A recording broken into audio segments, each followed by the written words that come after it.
And we begin with major breaking news tonight. Our Chopper 5 is live over an apartment complex fire on West Wasatch Avenue off Blanco Road. Just look at this scene here. Just minutes ago, we learned that several people had to be rescued from balconies. I mean, you can see this is very much an active scene with lots of fire trucks. Our KENS 5 reporter Matt Houston just got to the scene just a few minutes ago. Matt, what can you tell us?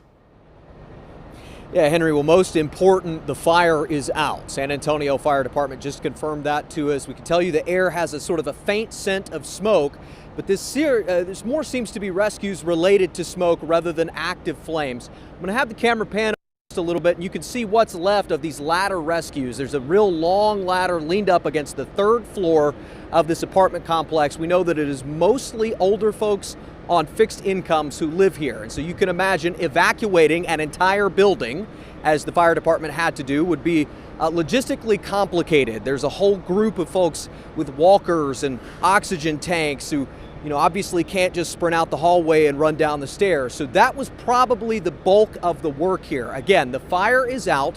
We did see a person on a stretcher. She seemed to be okay. She wasn't being attended to by medics, so we would take that as a good sign, hopefully.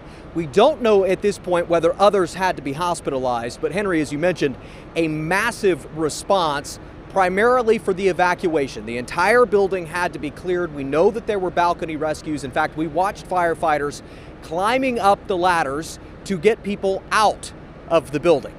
Again, smoke filling those hallways would be difficult, especially for older people who would presume maybe don't breathe as well as younger people do. So that, you can imagine, would be the primary concern.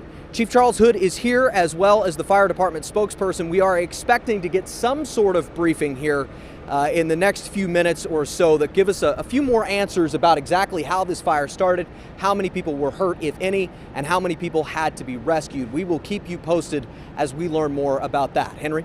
Still a lot of questions. Thanks so much, Matt. And as Matt just mentioned, Chief Hood is there on scene. Again, this is another live look at Chopper 5 of just the magnitude of the amount of fire crews are there at this apartment complex. We'll, of course, keep following this story and bringing you updates throughout this newscast and, of course, at KENS5.com. So stay with us.